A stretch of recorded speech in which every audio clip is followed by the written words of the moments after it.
Ara, com ja és una mica tard, anirem una mica ràpids amb l'últim, que és el tema dels emprius. Aquest és un tema que va sortir també de casualitat i que realment va ser fruit de tota una recerca de documentació que es va fer.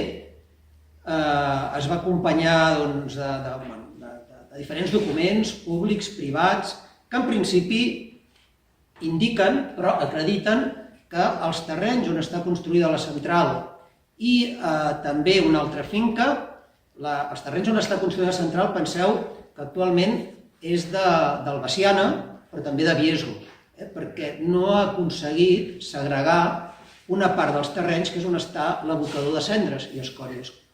Quan Infremo Veciana va comprar aquests terrenys a Biesgo, li va dir, miri, si aconseguim, perquè el senyor Veciana no volia l'abocador de cendres i escòries, si aconseguim segregar els terrenys on està l'abocador de cendres i escòries, li pagaré els 2 milions d'euros i si no ho aconseguim, de moment ens quedem amb els 100.000 euros. Per tant, aquí hi ha un moviment especulatiu molt important. Doncs bé, com no van aconseguir aquesta llicència de segregació, o millor dit, no van aconseguir la segregació d'aquests terrenys, doncs actualment hi ha una copropietat. Aquests terrenys actualment són de propietat d'EM Spain Waste and Treatment, Veciana, i Biesgo, amb una proporció de Biesgo que és la proporció que ocupen els terrenys de l'abocador, que potser és un 9%. El 91% és de l'empresa del senyor Lluís Veciana. I hi ha una altra finca que és d'Endesa. Bé, doncs aquí, vista que es va trobar documentació important sobre els emprius de la Casassa o la Garganta, concretament un plànol molt important dels anys 50 que grafia l'extensió, reconeix aquests emprius com a béns comunals i els posa i els grafia la seva extensió, que anirien més o menys de la carena que es va menjar la central tèrmica fins al torrent de la Garganta, per tant, amb uns límits molt clars, doncs es va presentar un escrit a l'Ajuntament demanant-li que, per part de la PAIC i de 250 veïns del poble, que aviat està dit, demanant-li que aquests emprius, com a béns comunals, com a béns públics dels veïns del poble, formalment de titularitat municipal, però és diferent d'un bé de domini públic, una carretera. Una cosa és un bé de domini públic, com podria ser una carretera o aquest edifici, on estem ara, d'un bé comunal. Un bé comunal tradicional, antigament eren dels veïns, continuen sent dels veïns, hi ha com una certa copropietat entre veïns i ajuntament, de tal manera que l'Ajuntament no pot fer el que vulgui. I són uns béns imprescriptibles, inalienables, i en aquest sentit, doncs, entre d'altres documentacions, es van trobar documentacions d'actes del ple de l'Ajuntament de Cercs dels anys, els primers ajuntaments democràtics, després del franquisme, on feia esment d'aquests emprius i d'altres que l'Ajuntament va recuperar, com els de la Rodonella, Carbonis o altres, però d'aquests, clar, aquí s'enfrontava Carbons de Berga. I li deia, escolti, aquests terrenys on està la central tèrmica són del poble, són del poble. Llavors, el que sí que és important, que en aquestes actes del ple de l'Ajuntament, que es van aconseguir després de rebuscar molt, per part de persones que estan aquí, doncs l'Ajuntament declara expressament que no renuncia a la propietat en cap cas d'aquests terrenys i que, per tant, són de l'Ajuntament. I li demana a Carbons de Berga que s'avingui a negociar, a arribar a un acord, perquè és millor arribar a un acord que no pas acabar als jutjats.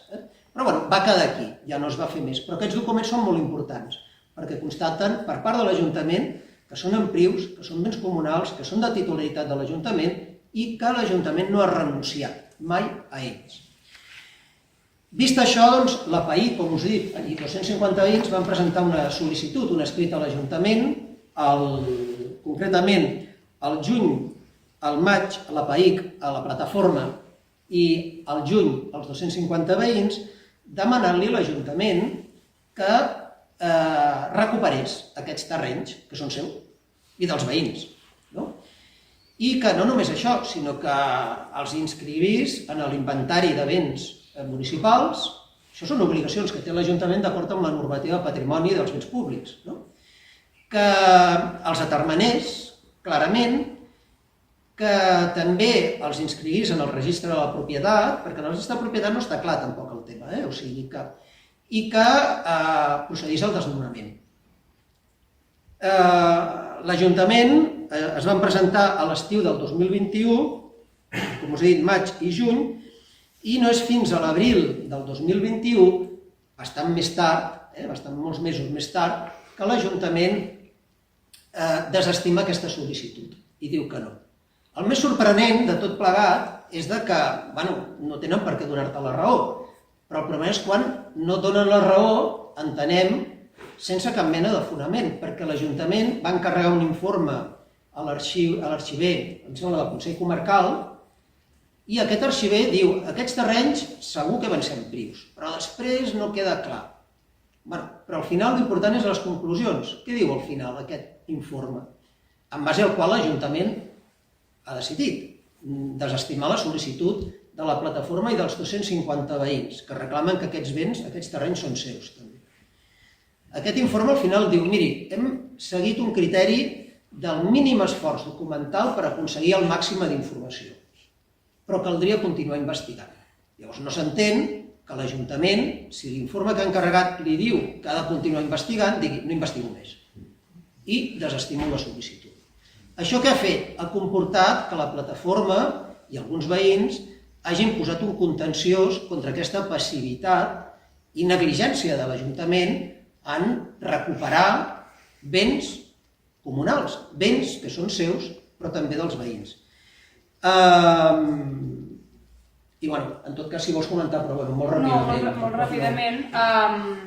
Clar, a l'haver interposat aquest contenciós, el mes de gener vam presentar una demanda que també va ser exhaustiva i... Més de 50 documents. Exactament. O sigui, realment, els procediments judicials, el que és molt clau, a part de fer una bona demanda i explicar els arguments,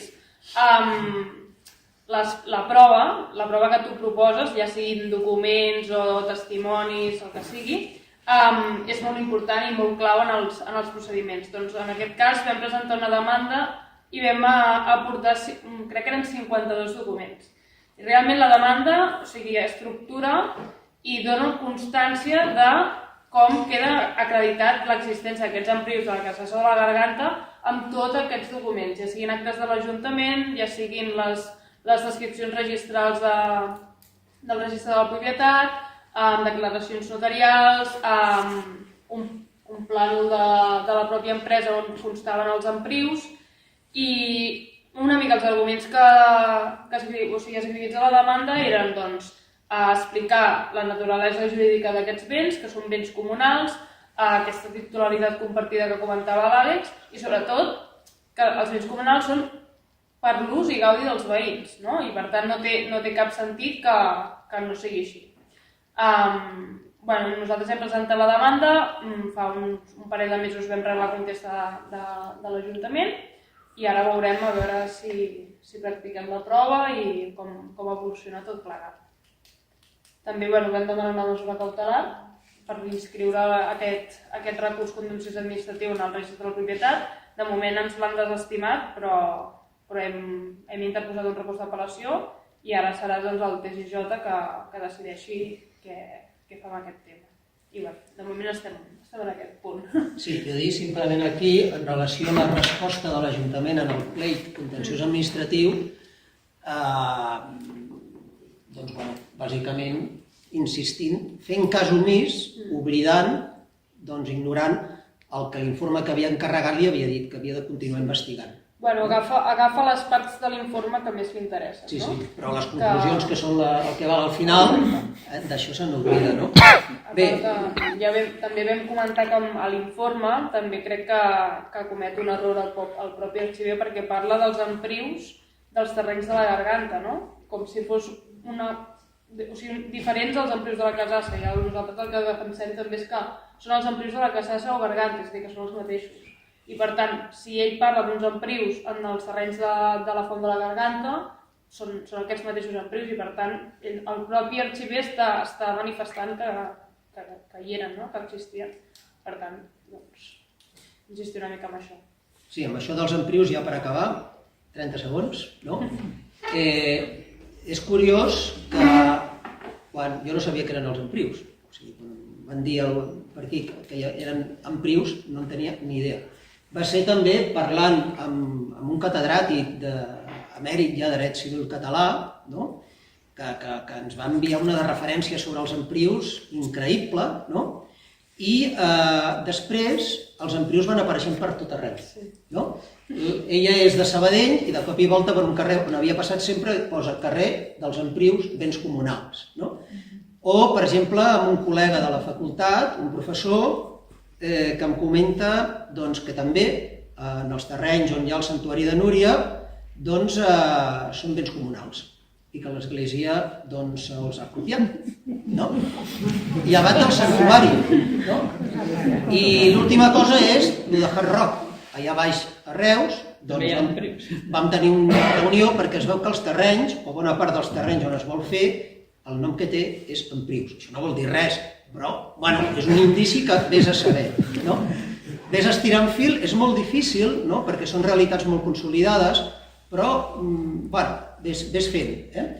En aquest sentit, per tant, també recentment s'ha creat a nivell de Catalunya una fundació que es diu Emprius, que té per finalitat posar en connexió tot aquest món comunal, de béns comunals que han estat apropiats, robats al poble, ja sigui per administracions, ajuntaments o per particulars. Hi ha tot un moviment, per tant, és igual que el de la incineració, ni aquí ni enlloc. Doncs emprius aquí i a tot arreu, on realment hi havia emprius abans. Per tant, penseu que no és un pleit aquest aïllat, sinó que és en un context de recuperació de béns comunals. I aquí faria també una reflexió. És molt important que el paper de l'Ajuntament hauria de ser de recuperar aquests emprius, com per exemple Queralbs ha fet amb els terrenys on està el santuari de Núria, que fa pocs mesos ha obert un expedient d'investigació per recuperar-los.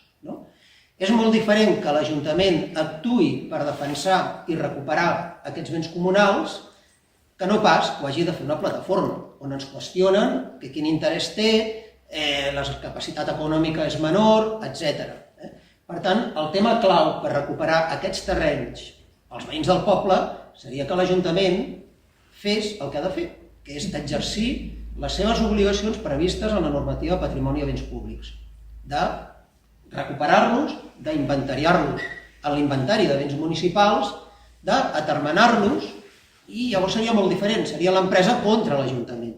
Per tant, aquí vas en una posició de força.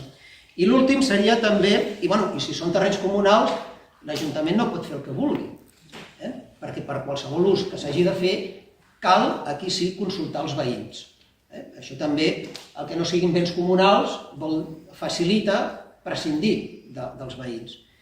I ja per concloure, el que es deia abans, vigilem amb el del central d'hidrogen verd, pot ser una cortina de fum, però pot ser que la utilitzi perquè hi ha finançament, és el que deia l'Antoni Turiel, els alemanys no ho volen, però que vingui aquí. Això també ho coneixem d'altres tipus d'instal·lacions on en el sud d'Europa de vegades va el que no es vol a altres estats. Però és que la incineradora o altres activitats, el problema és com un càncer. El càncer hi és, s'ha extirpat i s'ha aconseguit que l'empresa hagi desistit, que no ha renunciat a la incineració. Això és un gran èxit, si no ja la tindríem igual aquí.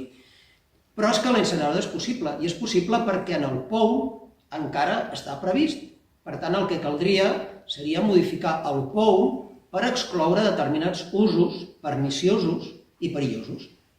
I això requereix també l'Ajuntament, que aprovi inicialment una modificació del POU per decidir què fer en els terrenys on hi ha la central tèrmica de Cercs i terrenys que són del poble, que no és de cap empresa particular. Per tant, aquí la importància de l'Ajuntament per recuperar els emprius i la importància de l'Ajuntament per modificar el POU i excloure aquests determinats usos tan nocius que estan allà camuflats. Jo crec que per part nostra ja està, si volguéssiu fer alguna pregunta, però... Sí, tant. El pla de millora del que parlaves és obligat que sigui públic? Sí. Sí. O ha de ser públic, sí o sí? Una vegada aprovat inicialment, sí. Aquí el que passa que no es va aprovar inicialment, també per la pressió que va haver-hi. Però pot haver-hi una segona entrega, no?, per dir-ho d'alguna manera, d'aquest pla... Sí, en qualsevol moment... d'ocupació. Sí, podria tornar, perquè ha desistit, no ha renunciat. Però és públic. Una vegada aprovat ha de ser públic. S'ha d'aprovar inicialment, s'ha de fer informació pública, sí. Bueno, agraïu-vos. Agraïu-vos tota la informació que ens heu donat en nom de la plataforma i bueno, anem lluitant i anem continuant a la que vingui i les coses que ens vagin sorgint.